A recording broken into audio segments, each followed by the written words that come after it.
This presentation will cover former NFL Commissioner Pete Rozelle.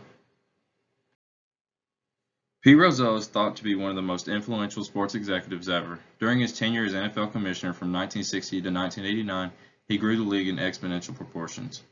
Considering that most all of us are somewhat familiar with professional football, I believe it is important to discuss why the sport has seen such a massive influx and why it touches so many of us.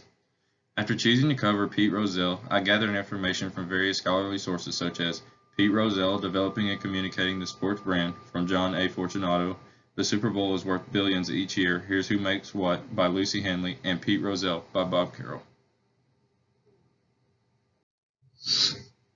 Due to Pete Rozelle's various acts as NFL Commissioner, professional football saw unprecedented heights and took over as America's most popular sport. I first plan to discuss how Rozelle's oversight of the NFL-AFL merger eliminated all competition.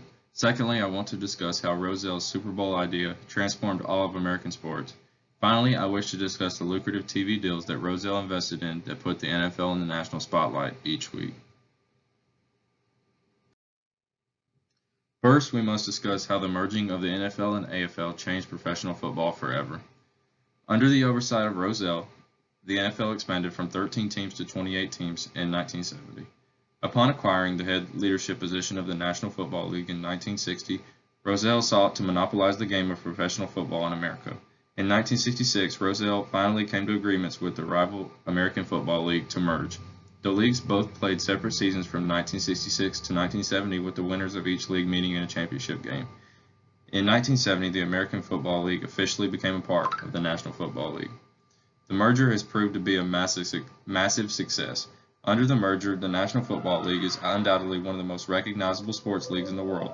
Upstart leagues such as the United States Football League and the World Football League, after the NFL-AFL merger, quickly dissipated due to the sheer strength and power held by Rozelle's NFL.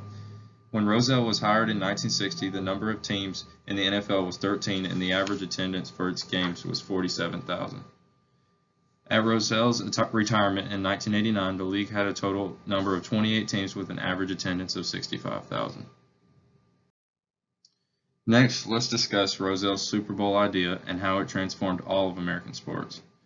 Rozelle's NFL versus AFL championship game, dubbed the Super Bowl, has proved to be one of the most lucrative ideas ever within managing sport.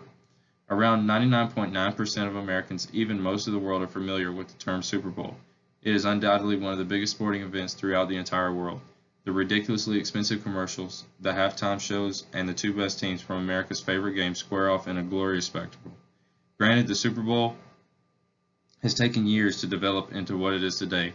However, Rozelle is the mind behind it all.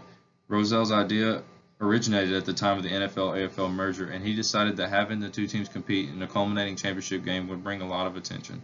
The first NFL-AFL World Championship game was played in 1967. After the completed merger in 1970, the game became known as the Super Bowl. In today's society, the Super Bowl brings in billions in revenue. The latest figure for a 30-second commercial slot for the Super Bowl came in at $5.25 million, or $175,000 a second. The latest figure for a stadium to host a Super Bowl came in at around $1 billion. Several events are staged around the Super Bowl, which bring in loads of revenue to the host city itself. It truly is a vision of grandeur. There isn't really a sporting event across all of American professional sports that can contend or compare to it. Finally, let's talk about Rozelle's TV deals that he secured in order to further promote the image and likeness of the National Football League.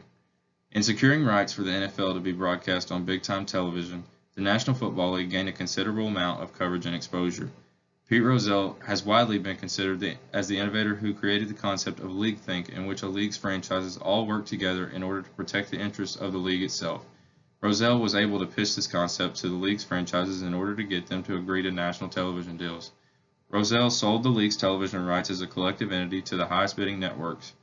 This was a concept that Rozelle actually pioneered, and now it is a model for almost every sports league across the world.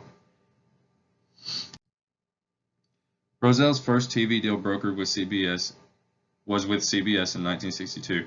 The deal officially put the NFL on all television screens across the United States. The partnership has stood the test of time, as CBS is a major broadcaster of NFL football to the present day. In 1970, Rozelle agreed to a deal with ESPN in which a select game will be broadcasted on Monday rather than the normal Sunday window. Monday Night Football was and still is a massive hit with football fans as it extends the football week by a day and provides some form of entertainment on the first and often worst day of the week.